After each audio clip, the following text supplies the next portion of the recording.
Shalom Saviors, kita bertemu dalam program Save Message Project Elevate. Media untuk berakar kepada Kristus dan bertumbuh untuk semakin mengenal Dia. Media ini hadir buat kita dan merupakan summary dari tema-tema yang kita bahas di dalam ibadah kita setiap minggu. Untuk lebih mengenal Tuhan lebih dalam, untuk lebih bertumbuh di dalam iman, di dalam pengharapan, dalam kasih, sekalipun di tengah-tengah tantangan bahkan pergumulan kehidupan kita sebagai anak-anak muda gereja. Dan kita bersyukur bahwa Project Elevate pertama ini kita akan membahas satu tema, yaitu God's Perfect Design. Teman-teman, salah satu masalah yang menghambat pertumbuhan adalah insecurities.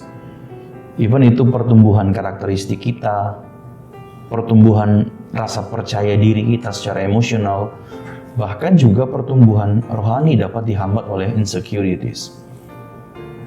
Insecurity adalah suatu perasaan di mana kita merasa bahwa diri kita ini nggak cukup baik, diri kita ini nggak cukup menarik, dan kemudian itu ditunjukkan pada rasa kurangnya percaya diri dari kehidupan kita. Munculnya anxiety dan bisa berimbas itu pada relasi, pada kehidupan sosial, pada jati diri, pada identitas.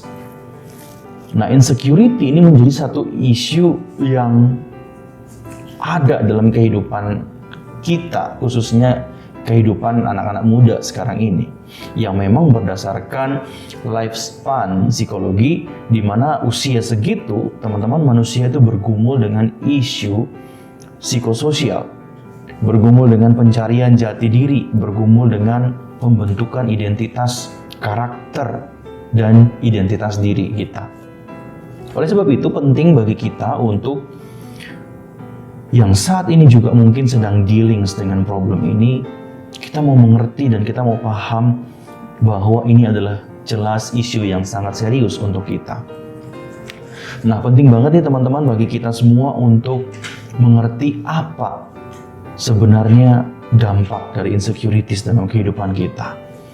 Lalu kemudian bagaimana kita bisa mengatasi permasalahan ini? Tentu pertama-tama kita harus kembali kepada firman Tuhan. Kita harus tahu apa kata Tuhan tentang diri kita. Karena begitu berbahayanya insecurities ini sampai bisa berimbas pada hal-hal yang tidak kita inginkan. Teman-teman tahu bahwa kadangkala ini menimbulkan permasalahan mental, kemudian belum lagi diperparah dengan bully verbal, penghinaan fisik, pembunuhan karakter dari orang-orang lain ataupun orang terdekat dengan kita. Nah, hari ini kita mau belajar tentang firman Tuhan. Apa kata firman Tuhan tentang diri kita? Teman-teman, Alkitab itu menyediakan jawaban dari pertanyaan eksistensial kita. Siapakah kita sebenarnya?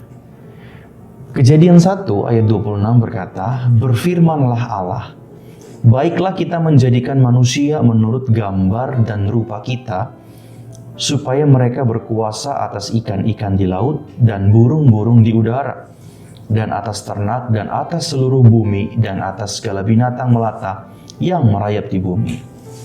Nah, teman-teman, hal pertama yang harus kita catat adalah bahwa kita ini diciptakan Tuhan menurut gambar dan rupa Allah. Bukan hanya gambaran Allah yang ada pada kita, tapi Tuhan juga memberikan kita tugas untuk berkuasa atas ciptaannya yang lain.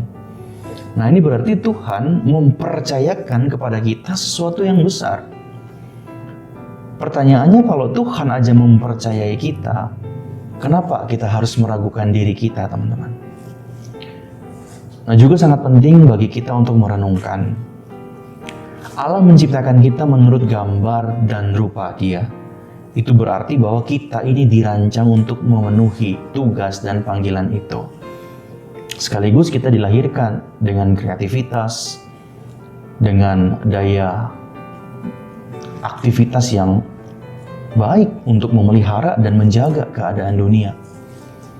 Bukan hanya laki-laki, bukan hanya perempuan saja, tetapi laki-laki dan perempuan. Alkitab menyatakan dengan jelas bahwa kita semua diciptakan menurut gambar dan rupa Allah sendiri. Nah, teman-teman yang kekasih, setidaknya kita punya dua hal. Kita punya kepercayaan Allah kita punya kreativitas. Maka itu udah lebih cukup dalam diri kita yang membuat kita bersyukur pada Tuhan.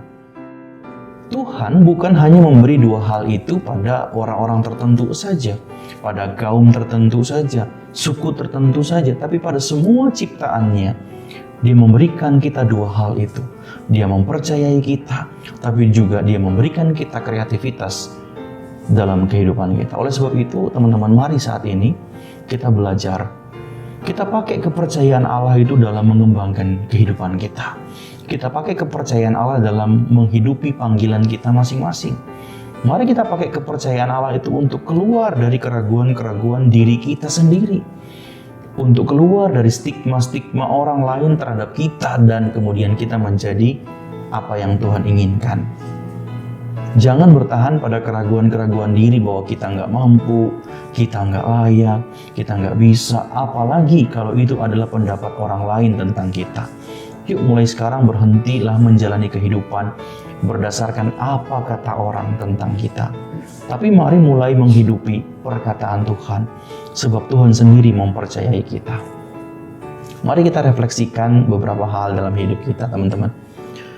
Kalau Tuhan sudah memberikan kepercayaannya untuk kita, apa yang akan kita lakukan dan kita kerjakan dalam hidup ini? Sudahkah kita bersyukur untuk kepercayaan yang diberikan kepada kita? Sampai hari ini, sejauh mana kita telah menjalani kehidupan yang kreatif? Yang berkarya bagi Tuhan, bekerja bagi Tuhan, melayani Tuhan. Apa yang menjadi halangan bagi kita, bagi dirimu, untuk mengekspresikan kreativitas Allah dalam kehidupanmu? Mari kita renungkan hal ini dalam kehidupan kita. Dan saya berdoa, kiranya kita semua menjadi anak-anak muda yang tumbuh di dalam rasa percaya diri yang baik.